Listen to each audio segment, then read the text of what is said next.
So what is MCE? MCE is a not-for-profit public electricity provider. We've been serving Bay Area communities since 2010, and what we do is we come into a community by vote of the local elected officials, whether that's a city council, town council, or county board of supervisors, and we replace PG&E electric generation on our customers' bills. We got started as a way to address climate-related greenhouse gas emissions from electricity resources, and by offering an alternative for customers, a more renewable choice for their electricity supply, we've been able to do that and bring a lot of other benefits to our member communities as well. So can you tell me more about how your rates compare to PG&E's rates? Sure, that's a great question. Rates are one of the things we get asked about the most, and so we always keep rate comparisons on our website. There's a lot of different rates for customers, so what rate you're on is going to affect how you compare to MCE. With the most recent rate change that went into effect on April 1st, our customers are saving between 2 and 5% on our light green service option compared to PG&E's 33% renewable service option. So all rate classes, all customers. It's really important to note that our rates are set generally once a year. It's usually in April, but not always, by our board. So our board goes through a really intensive process to monitor our rates, determine if we can afford to lower them, and we want to make renewable energy affordable for everyone, and the best way to do that is to keep our costs low. The other thing that's important to keep in mind is that PG&E usually changes their rates 3 to 5 times a year. So we try to give customers updated cost comparisons, and we've been really successful with that. And during the majority of our time in operation, we've been less expensive. But it's always a changing game. Numbers change, and we do our best, and our board does our best to make sure that they're as low as possible. So who sets your rates? You mentioned the board sets your rates. Is that the official who sets the rates? Our rates are set by our board of directors, and our board of directors is comprised of a group of elected officials from the member communities that we serve. So out here in Oakley, there's the city council, and council member Sue Higgins is actually the representative to MCE's board. So she sits on our board and comes to the board meetings and helps make decisions and guide MCE's policies, including our rates. We do have a rate setting committee, which usually forms every year, and it's kind of ad hoc. So when we need to change our rates, we have volunteers from that board group sit on that committee and look at what are the needs for MCE's communities in terms of adjusting our rates. Maybe we don't need to adjust them, or maybe we need to lower them, or maybe we have a great opportunity to lower them and to make costs even more efficient for our customers. I have a question about rates and schedules and current PG&E solar customers and future MCE solar customers, and what the rate's going to be for excess production for solar customers. Sure. So MCE has a pretty generous net energy metering program. So if you're a solar customer, that's what you are automatically enrolled in. You go through the regular process with PG&E of getting your panels interconnected and doing all of that stuff, and you still get your bill from PG&E. The main difference is that we're paying retail plus a penny for kilowatt hour for any excess generation that you have. We also offer customers the opportunity to cash out. So at the end of your year, which MCE does this process in April every year, we take a look at our customers, and if you have more than $100 worth of excess credit, not only do you get to keep it, but you're eligible to cash it out in the form of a check. Next year will be our first year. We are instituting $5,000 caps for customers other than municipal customers or school districts or things like that. It's a really exciting program, and it gives school districts and other facilities that are able to invest in solar an opportunity to make a little bit of money and invest again in their community. So when we talk about retail rates, what's the current retail rate that MCE is paying plus the penny? That's a good question. It depends on what rate class you're on. So for the average residential customer, they're going to be on the E1 rate schedule, which would be 6.7 cents a kilowatt hour is what you're being charged for electricity. So you would be making 7.7 cents a kilowatt hour on any excess generation that you have. Solar can be really complicated even without MCE in the mix, which is why we try to make it a little bit easier by offering a couple extra benefits for our customers. But if anyone has questions about how MCE impacts their solar or solar in general, we'd be happy to speak with them.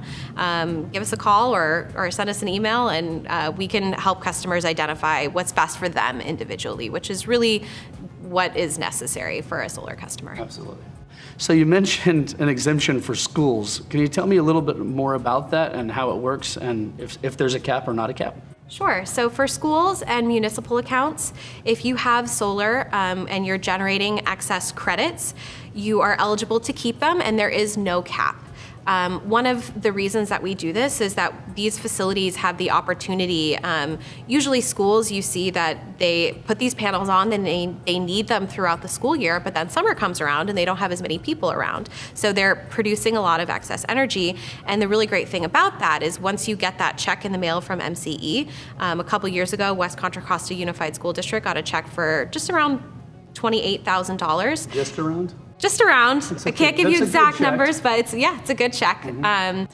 They're able to take that money and use it towards programs for the students or supplies or really anything that they need in the community. It's almost like lottery money. A little bit. I mean, it's they've invested in those panels and they're generating excess electricity and they should get the benefits from that. So it's a program that we're really grateful for. We've had several cities and school districts be able to receive relatively large checks and to use that money in ways that benefit the community directly. So can you tell me about MCE's current service areas and possibly future service areas? Sure. MCE started in 2010 up in Marin County. In 2012, we finally served all of Marin County and its communities, and then we've kind of expanded from there. In 2013, Richmond was the first community outside of Marin to join MCE, and since then, we now serve all of Marin County, all of Napa County, Benicia, and then 14 communities in Contra Costa County. So the communities in Contra Costa that we don't currently serve are Brentwood, Antioch, Clayton, Pleasant Hill, Hercules, and Orinda. So 6 communities in Contra Costa County. Everyone else, including those who live in the county itself, are eligible for MCE service. We don't have any plans right at this moment to start service in other communities, but the really cool thing about these programs is that they're really community driven. So there may come a time when the city council or the community is asking for MCE to come in or just to hear a presentation, and we're happy to come out and do that. Since we serve most of Contra Costa, that would probably be for those 6 communities that I just mentioned, as well as any areas in Solano County that might be interested. What is also really cool is because these programs are local, there have been communities all around the Bay Area and all around the state that have been participating in these programs. And so around MCE service area, there are already several other programs operating. So me as a community member living in Brentwood, what could I do with our community to get MCE in Brentwood? Sure. The best thing to do is if you're interested in MCE is ask your city council to consider the item. Ask them to receive a presentation or put it on the agenda just to discuss and learn about it. We'd be happy to come out and just get engaged in your civic discussion. So now that I have MCE, what's my new bill going to look like? Do I get a PG&E bill? Do I get an MCE bill? Do I get both? So billing works the same way it always does. You still get your bill from PG&E, and you still see mostly all of the same charges. You're going to see one additional page that has MCE specific charges, and then you're going to see a couple different line items. But you have always paid PG&E for your delivery service for all of the lines and wires and all of the maintenance that goes along with that, and so you continue to do that. What you see is MCE replaces PG&E electric generation charges. As I mentioned, we're between 2 and 5% less expensive, so a customer will see that our generation charges are going to save them some money. That's really the main difference. For solar customers, it might look a little bit more different, but your bill is still coming from PG&E. You can still pay it the same way that you always do. You still pay for delivery of electricity, and you still pay them for gas. So all you're doing is providing clean energy, sending it into PG&E's grid, they're sending it to the home, and paying for it at a discounted rate through MCE. Yep, we offer customers a choice for where their electric service comes from. Electricity is one of the markets in California that we haven't really had an opportunity to choose our service provider. I know a lot of people say that they don't have a choice for their cable provider, but you do have a couple. So having options for MCE and PG&E just gives you the opportunity to choose what service is best for you. And if you'd like to remain with PG&E, we make that really easy. You can go on our website, you can give us a call, or you can send us an email. Just let us know that you'd like to opt out, and we can work with you to make that happen. A lot of people have found it really easy to do online. Just type in your PG&E account number. It takes just a minute. But we're really grateful to those customers who choose to stay with MCE service, who choose to participate in those local benefits, and even those who choose to opt up for a couple dollars more a month for the average customer and choose 100% renewable electricity. So there's a lot of misconception around here of what MCE is going to do. You have to opt out of MCE. Can you clarify that in a little more detail for us? Sure. MCE, as I mentioned, is a local, not-for-profit public electricity provider. We come in by vote of the local elected officials, and they usually go through a pretty extensive process considering this item and the decision to join. The reason MCE is an opt-out program is actually by California state law. When the legislation was passed back in 2002, they wanted to give these types of programs a fighting chance, and they decided that making them opt out was going to be the best way to do it. Customers still have choice. They can still opt out or they can opt up. So you do have more choices than you had before. But essentially what you're getting is a more local, more locally controlled, more locally focused agency providing more renewable electricity, local economic workforce benefits. So you have more say in your energy choices. And if you're lucky, you get to save a couple dollars on your bill as well. And right now, every customer is saving a little bit extra on their bill with MCE. And also getting greener energy.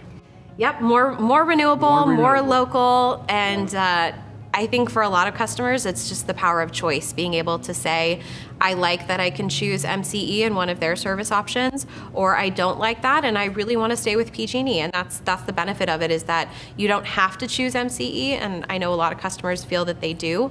But that's, it is an opt-out, and you can exercise your choice at any time. So what if I've opted out of MCE and now I'm learning more and more about MCE and I want to opt back in? Can I opt in? Is there a process to do? Can you tell me about that? That's a great question. So for customers who would like to opt back into MCE, the best way to do it is to give us a call or to send us an email.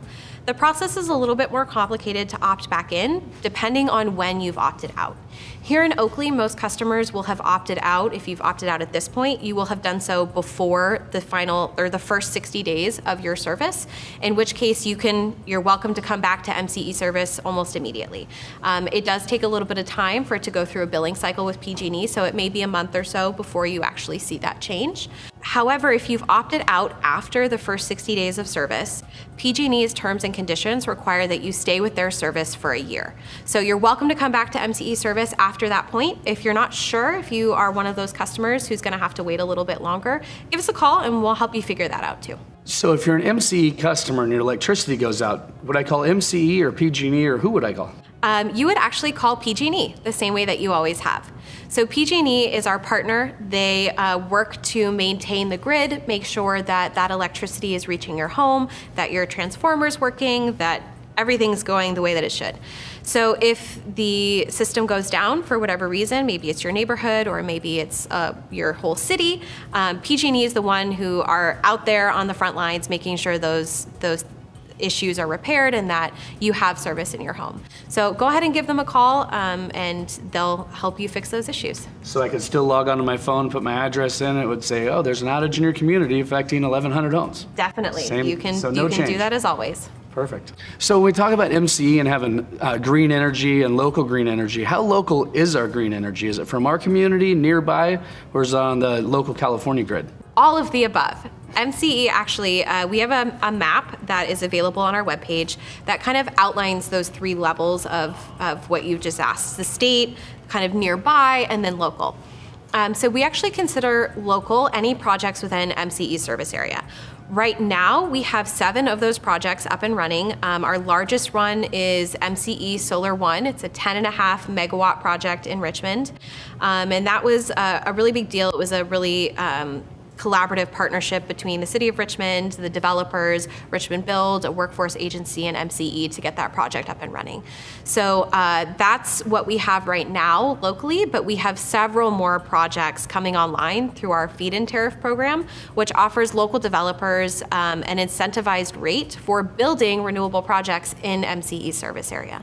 So we actually have one coming up here in Oakley, and we have a handful more coming up in Napa. So we're really excited about that. We've expanded that program recently so that more developers can take advantage of it.